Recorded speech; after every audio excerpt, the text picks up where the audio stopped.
le premier photographe espagnol. Anaïs Typhon Barrault est née dans la ville française de Narbonne en 1831. Étant très petite, en 1845, la famille Typhon déménage et s'installe à Barcelone. Le père, coiffeur, chirurgien et pédicure de profession, commence à interagir avec la haute société catalane. La jeune Anaïs rencontre Antonio Fernández, militaire de profession et passionné de photographie, une nouvelle discipline artistique qui vient de naître. Le jeune couple se consacre corps et âme à leur grande passion, la photographie. Anaïs et son mari apprennent la technique de la photographie et peu à peu ils se lancent dans le secteur en créant des studios à Barcelone et Madrid. Ils commencent par un petit studio situé sur Santa Monica Boulevard. Très vite, ils maîtrisent la technique du daguerréotype, un procédé à plaques de cuivre argenté qui associe des alliages de mercure et d'argent. Son nom commercial est Napoléon et c'est le plus demandé par les clients.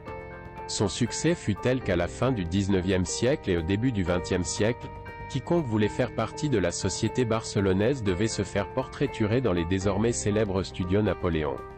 Les architectes, artistes, hommes politiques et nobles les plus renommés sont passés par son atelier, comme Isabelle II et Alphonse XII.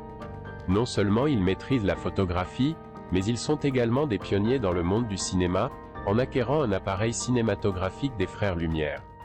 Ils inaugurèrent la première salle de cinéma en décembre 1896, un événement auquel assistèrent même les inventeurs de ce nouvel art et qui suscita l'admiration des participants. Le rôle d'Anaïs a été d'une grande importance dans l'étude et est consigné dans de nombreux journaux municipaux où elle était celle citée en premier comme titre, Anaïs et Fernando Napoléon.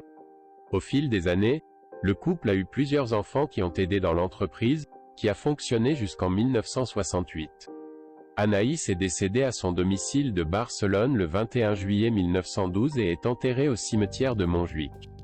Son œuvre considérable peut être vue au musée Frédéric Maré de Barcelone et au musée des sciences et de la technologie de Terrassa.